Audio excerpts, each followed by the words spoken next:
I was 7,000 miles from home, dodging bullets in a war zone, when my wife drained our bank accounts, forged my signature, and moved her new boyfriend into the house I built.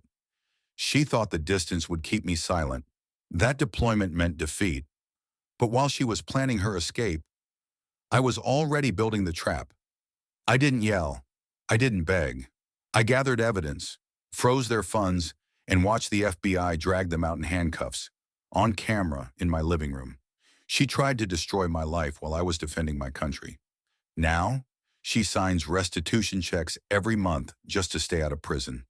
This isn't about heartbreak. It's about strategy, precision, and letting betrayal bury itself quietly. I was 8 hours into a 12-hour patrol shift when a kid with a bike and a hand grenade turned a quiet checkpoint into a war zone. By the time we got the bleeding under control and the smoke cleared, I'd lost a man, 3 more were evac'd out, and the only thing keeping me upright was grit, duct tape, and the promise of hot chow back at base. But instead of food, I got something else. Subject line: let's be adults about this. I stared at the email, dirt still under my nails, blood still drying on my sleeve. My wife, Riley, had sent me the end of our marriage in a 38 kilobyte PDF attachment. I've filed the divorce papers. I'm sorry it had to be this way. I've moved out. Please don't make this harder than it has to be. No hello, no explanation. Just cold, quiet detachment. There was no mention of the man now living in our home. I found that part in the next message from our bank app. Withdrawal, $87,250. Account ending in 2043. She didn't just leave. She cleaned me out. I didn't respond right away. Didn't scream. Didn't throw the laptop across the barracks. I closed the email, walked to the communal showers, stood under freezing water for 10 straight minutes, then got dressed and went back on shift. When I returned that night, I typed one word in reply. Understood. My bunkmate Torres noticed something was off. He looked up from his dog-eared copy of The Stand. You good, Sarge? Just stuff back home, I said. He nodded and went back to reading. That's the thing about guys in combat zones. They know when to leave you alone, especially when the pain isn't coming from a bullet. 6 months ago, I'd started noticing the cracks. Late gym nights, passwords changed on her phone, a new perfume bottle on the dresser. Once I caught her staring at her reflection too long, not with pride, but calculation. I never confronted her, because I already knew, and because confrontation wasn't my way. My father taught me that the ones who talk the least usually see the most. So instead of starting a fight, I started a plan. I moved my grandfather's watch, my mother's letters, and our marriage license into a storage unit across town. I opened a second account at a credit union Riley had never heard of and began diverting a sliver of each paycheck into it. It wasn't much, just enough to not start from zero if the day ever came. That day had arrived. 2 years before deployment, we'd bought the house. A modest 3-bedroom in Spokane, small yard, decent neighborhood. We closed with my VA loan, which meant my name was the only one on the mortgage. Still, like an idiot, I added Riley to the deed, because that's what you do when you think you're building a life. I deployed 3 times during our marriage. Iraq, then Afghanistan, twice. And each time I came back to a woman who seemed more like a polite roommate than a wife. The last time I suggested extending my service another 4 years, she didn't cry, didn't plead, just said, I didn't sign up for this. I'm tired of sleeping alone. I understood, truly. But I also knew this. The Army wasn't just a job. It was the only place I'd ever felt truly needed. I was damn good at it. I led men. I saved lives. At home, I was a ghost wearing boots. The night before I deployed, she hugged me in the airport parking lot. Stay safe, okay? Her arms felt loose. Her eyes were dry, like she was saying goodbye to a passenger at a bus stop, not her husband going to war. That was the last time I saw her in person. Now halfway across the world, she had done what bombs and bullets never could. She detonated everything I thought was real. But she made one mistake. She thought I'd be too far away, too distracted, too broken to respond. She forgot who I am. After confirming the money was gone, I opened our home's smart security app, something I'd installed, maintained, and never mentioned again. The cameras were still running. I watched the live feed buffer, then resolve. There he was, Chase. Late 30s, tall, cocky swagger, t-shirt 2 sizes too tight. He was walking my dog, drinking from my Seahawks mug, sitting on the patio I'd built with my own hands over 3 months of leave. Then Riley walked out behind him, laughing. She reached for his hand, kissed him. They looked like homeowners.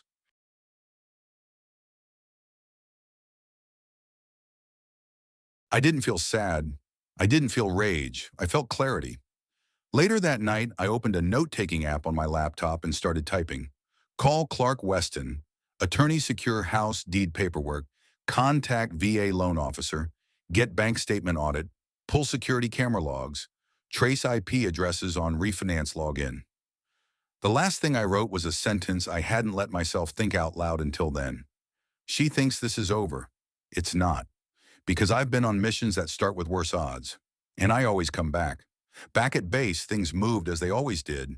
Dust storms came and went. Meals were cold. Briefings were colder. Men got hurt. Some didn't come back. But I kept moving, kept ticking, because soldiers don't stop when things fall apart. They plan. That first week after Riley's email, I said nothing to anyone.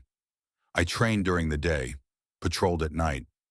And in the early hours of morning, while the others slept, I was building my war room from a cot, 7,000 miles away from the house I'd paid for, and the woman who sold it off without blinking.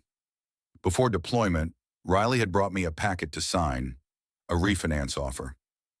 "It'll free up some cash," she'd said. "We can remodel the kitchen, finally fix the fence." But I'd hesitated. She'd gotten irritated. "You don't trust me?" I'd smiled then. "I trust the fine print less." Didn't sign it. Turns out that decision saved everything. What I hadn't realized until now was she signed it anyway, or rather someone signed it as me. Clark Weston picked up on the first ring. He used to be a JAG lawyer. Sharp, steady, still called me Sergeant, even though I wasn't technically his anymore. "You sound calm," he said after I told him. "I am," I replied, "but I'm also not done." I gave him access to everything. The deed, the loan details, the camera feed, the texts, the emails. By the next day, he had a list of documents Riley had signed over the past 60 days, including a refinance approval pulling $330,000 out of our home equity. Her signature was there. So was mine. Except it wasn't. The forged version had my middle initial wrong. Logan T. Ward instead of Logan M. Ward. Stroke pattern was off. No pressure on the downstrokes. Riley never paid attention to my handwriting. She'd copied it from a medical form in our filing cabinet. Clark called it what it was: felony-level mortgage fraud. And the man she listed as a co-applicant? Chase Morgan. No background check had been done, or it would have flagged his record. 2 DUIs, 1 fraud charge, and a bankruptcy 3 years ago that magically vanished from their application. Because Riley knew someone at the dental office, someone who moonlighted as a document adjuster. At 0430 the next morning, I slipped into the base communication center. I requested a satellite uplink to Spokane using a secure line. The base technician glanced at me sideways. "Gotta call the wife?" "Nope," I said. "Gotta call the bank." I spoke with the regional branch manager, a guy who barely hid his panic when I calmly explained that my VA-backed property was refinanced without my consent. When I emailed him a copy of my real signature from military personnel files and overlaid it with the fake one, his voice went quiet. "We'll investigate this immediately," he said. "Please do," I replied, "and I've already sent this to my lawyer. The next person who'll see it is the Department of Veterans Affairs." I hung up. Didn't smile. Didn't need to. Later that day, I sat under a dying AC unit and watched security footage on mute. Chase walked into my kitchen wearing my old deployment hoodie, the one with my name stitched on the sleeve. He grabbed a beer from the fridge, called the dog over, kissed Riley on the mouth. She was holding a set of documents. Looked like open house forms. My house, my dog, my hoodie, and now, my signature.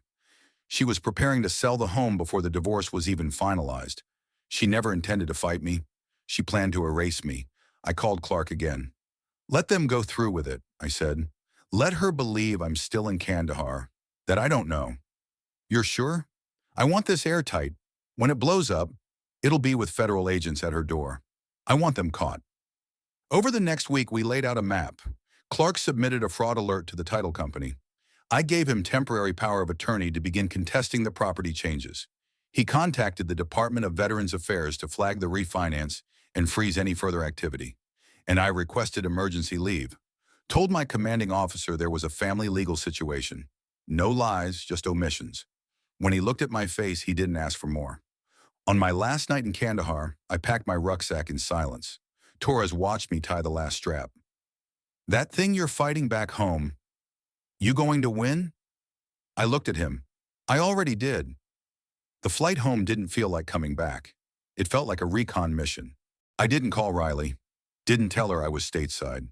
Just checked into a motel in downtown Spokane under the name Michael Ward, paid cash, and kept the curtains closed. Day one back, I met Clark in person. He handed me a manila folder across the diner booth. Everything we discussed, and this. He slid over a separate sheet, a refinance agreement, the same one Riley had pushed me to sign before deployment. Only now it had both our names on it. Mine, forged. Middle initials wrong, ink pressures off. They even misspelled veterans on the attached VA clause, Clark muttered. It's sloppy work. He flipped to the final page. And here, look who co-signed. I read it. Chase Morgan, listed as a secondary applicant, claiming residence at my home. They pulled out $330,000 in equity, Clark said. Money was wired to a joint account Riley opened the week after you deployed. I exhaled slowly. She signed it while I was being mortared. It gets worse, he said. Clark pulled out a printout of Chase's criminal record. 2 DUI convictions, a fraud charge, a civil suit over a fake home repair scheme, and now his name was on my house. That night I logged into the security feed. Riley and Chase were in the living room, my living room, staging the house. New couch pillows, freshly baked cookies on the counter. A man in a blazer arrived, real estate agent, logo on his shirt, Spencer Realty. He shook hands with Chase. They all sat down, laughed. Chase poured wine from a bottle I had gifted Riley on our 10th anniversary. I turned up the volume. So we list at 470, offer drops to 420, buyer thinks they're getting a deal, the agent said. Everyone walks away happy. And the husband? Chase asked. Military guys are all the same, the agent scoffed. Make noise, disappear. Too busy with deployments to fight. I hit record. Clark called the next morning. Pulled some records on that agent, Daniel Spencer. He's done business with Chase before, 3 times in the last 2 years. All divorced women, I asked. All military wives, Clark replied. Each one refinanced their home, sold fast, below market. Chase got a referral cut. That's a pattern. It's a playbook. By noon, we had forwarded everything to the FBI's Financial Crimes Division. Spencer, Chase, Riley, the forged documents, the surveillance feed. And I wasn't done yet. I made one more call to the loan officer at our bank, met him in person, showed him my military ID, my real signature, and the forged one Riley had submitted. The man turned pale. I processed this myself. Then you're part of the report, I said calmly. That night, Riley finally texted me. Riley, we need to talk. The bank just froze the account. What's going on? Riley, Jeremy said someone came to the house asking questions. Please call me. Jeremy, she didn't even bother to use Chase's real name anymore. He was just another con, another placeholder.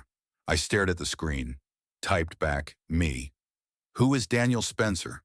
3 dots appeared, then vanished, appeared again.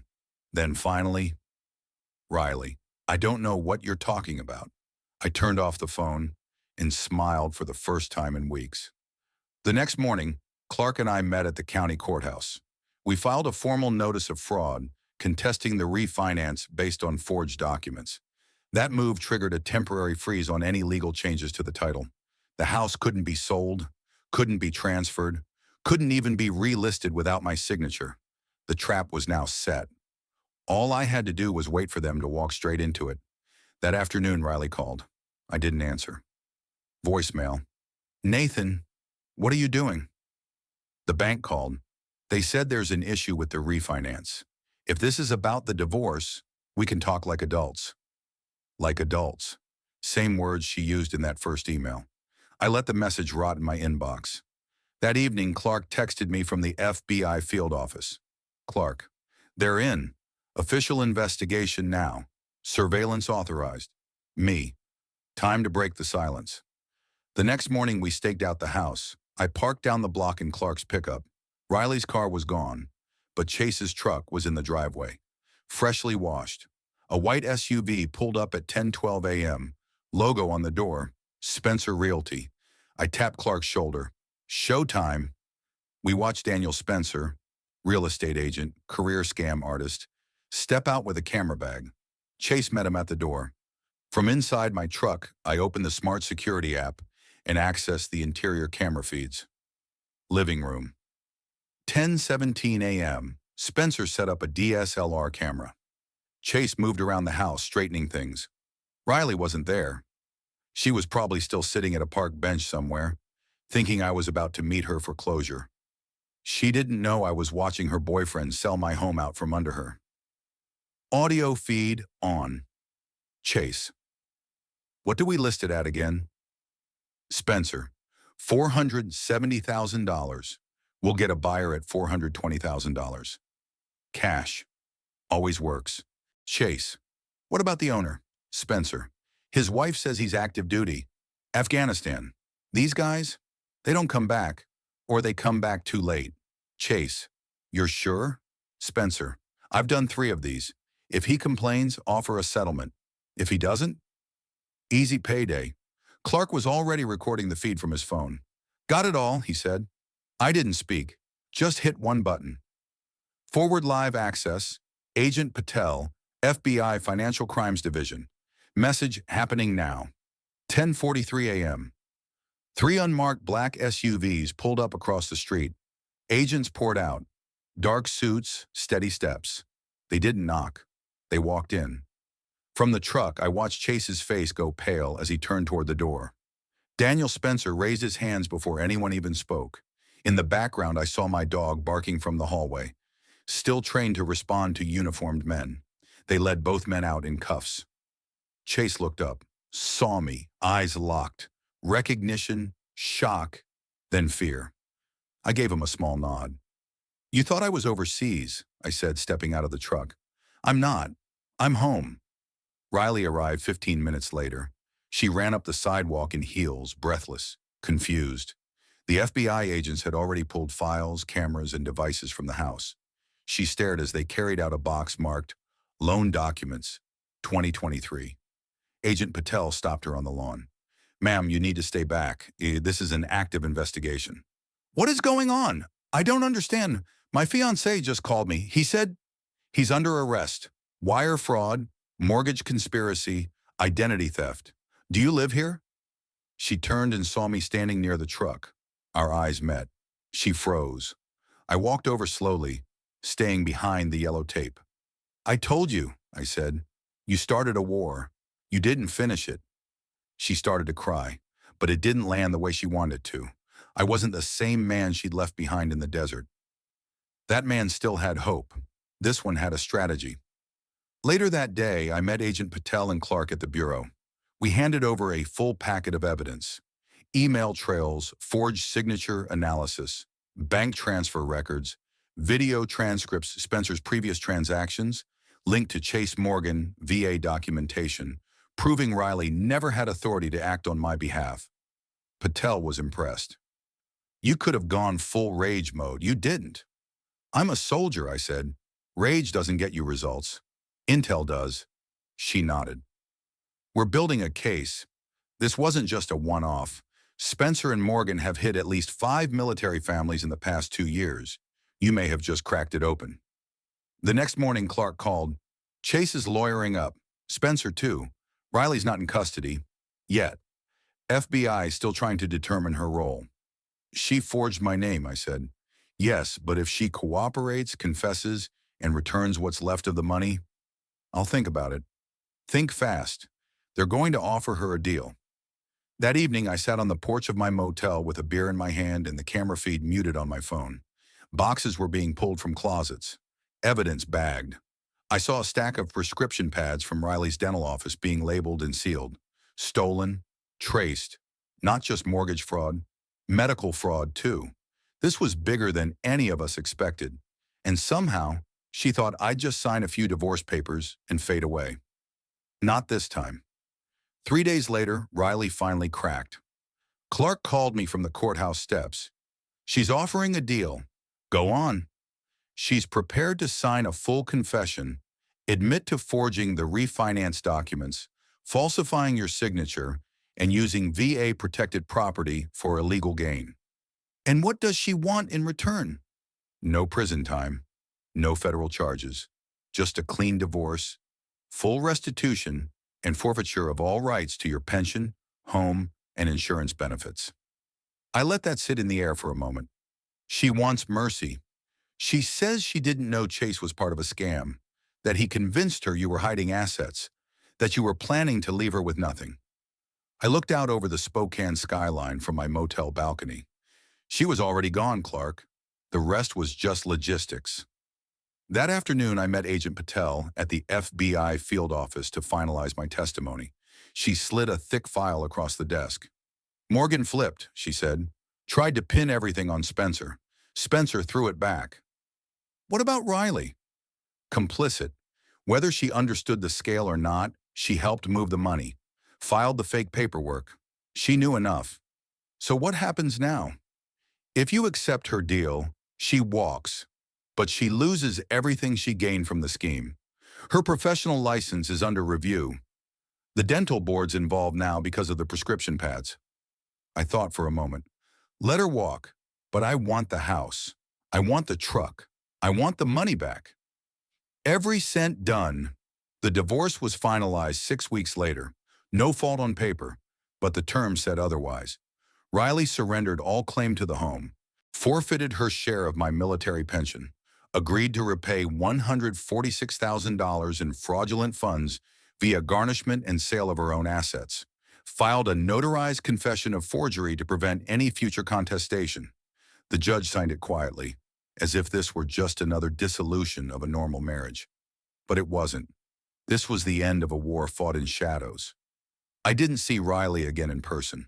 Clark handled everything. Boxes were picked up, keys dropped off. She left a note behind. I never meant to hurt you like this. I lost myself. I was angry, scared, and stupid. I thought I was surviving. I didn't realize I was destroying everything.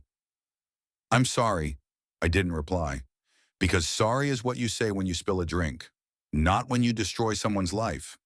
The last box I unpacked from storage contained a photograph. Me and Riley, 8 years ago. Laughing, a camping trip in Oregon. We were happy, or at least pretending well enough that it felt real. I tore the photo down the middle, kept my half, burned hers. Weeks passed. Then a phone call came from Agent Patel. We thought you'd want to know. Jeremy Morgan was sentenced. 8 years for fraud, conspiracy, and identity theft. And Spencer? 12. Turns out there were 11 other military families involved. Your case helped break it open. You were the thread that unraveled the whole thing. I didn't say much. Just leaned back in my chair and stared at the ceiling. You did the right thing, she said before hanging up. Most men would have burned everything down. You built a case. I've seen what fire does. I wanted something that lasts. 3 months later, I sold the house. Couldn't stay there. Not with ghosts in the walls and memories sewn into the floorboards. Used the money to buy a small cabin outside Missoula, Montana. 2 bedrooms, no neighbors, a creek out back, 10 acres of quiet. I took early retirement. 20 years in the Army was enough. I'd given everything. Now I was taking something back. I adopted a retired military dog, German Shepherd, 7 years old, named Axel. He doesn't bark unless he needs to, just like me. We spend most days working with our hands. Carpentry, repairs, fencing, the kind of labor that clears your head. One evening I got a letter in the mail. Return address, Fort Worth, Texas. You don't know me, but I wanted to thank you. My husband was deployed in Kuwait when Chase Morgan tried to pull the same scam on me. The FBI showed up just in time. They said it was because of you, because you didn't just take the hit, you fought back. We still have our home because of you. I pinned the letter to the fridge. Sometimes when the nights get long and the silence feels too wide, I read it again to remind myself that quiet men still leave echoes. It's funny the sound silence makes when it finally feels earned. At first, I kept waking up at 0430 out of habit, reaching for boots that weren't there, listening for helicopters that weren't coming. Eventually, the quiet stopped feeling like something missing. It started feeling like peace. My cabin sits on 10 acres of untamed land outside Missoula, Montana. I built the porch myself. The roof still leaks when it rains sideways. But I don't mind. Makes the fire crackle louder. Axel, my German shepherd, follows me everywhere. He doesn't sleep at the foot of the bed. He sleeps beside it, as if he knows I've had enough abandonment for one lifetime. The days are simple now. Chopping wood, fixing fences, carving benches for the church up the road. Sometimes the neighbors swing by for repairs or company, but they never stay long. And I like it that way. I don't talk much. Don't explain where I came from. They just know I'm the army guy from the Ridge. That's enough. Sometimes I dream about Kandahar. Sometimes I dream about Riley. But I never dream about the house, or Chase, or courtrooms. That's all done now. The final restitution payment hit my account last week. The money doesn't matter. The win wasn't cash. It was the fact that I stayed calm, watched, waited, and finished it without ever raising my voice. She set the fire. I built the investigation. The FBI sends updates every few months. Spencer took a plea. Morgan's appeals were denied. Riley, she's quiet now. Moved back to Oregon. Working in admin again, not dental. Can't get a license with a forgery confession on your record. Clark says she's keeping her head down. I hope she finds peace, not for her, but for anyone she meets next. Some mistakes you live with, some you carry. A few months ago, I got another letter from a Marine in Georgia. His wife had almost fallen for the same scam. Spencer had an agent lined up, a refinance in progress. The FBI stopped it with less than a week to spare. Your story saved our home, the letter said. You gave us a fighting chance. Thank you, I pinned that one next to the first.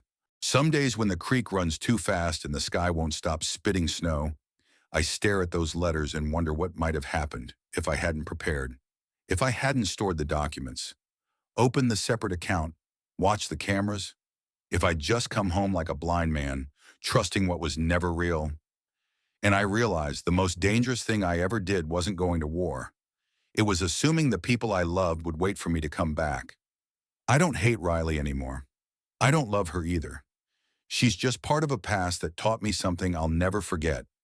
Sometimes the people you build a life with are also the ones willing to burn it down to escape their own emptiness. And sometimes survival means more than getting out alive. It means making sure your story doesn't end with their betrayal. So I live quietly now. I fix things. I build things. And every now and then, I save a stranger's house, just by telling my story to the right people. It's not much, but it's mine. No forged signatures, no masked betrayal, just timber, silence, and truth.